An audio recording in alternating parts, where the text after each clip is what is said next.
ما تولعش الشمعة. لا، دول مش طبيعيين. دول عايزين يخرجوا الشر، مش عايزين يخرجوا الخير. لقيت فعلا ملامحها اتغيرت، عينيها برقت جامد واحمرت، ملامحها كلها بقت مليانة شر، ونبرة صوتها اتغيرت. بعد ما كانت بتتحايل عليا وبتتذللي علشان تخرج بمسكنها وبصوت صعبانة جامد، لقيتها فجأة بتقولي: انا مش بقولك ولع الشمعة؟ ولع الشمعة وربة الكلام اللي هقوله كله، ولعها فورا.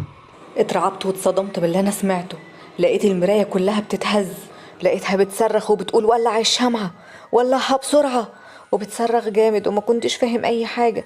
ولقيت الولد حتى ما عادتش ملامحه الملامح الطيبة البائسة اللي مليانة رعب، لا، بقى هو اللي مرعب. عينيه بقت مجوفة وسودة وفاضية. حتى الراجل اللي كان متقيد بسلاسل حديد هو كمان بقى شكله مرعب.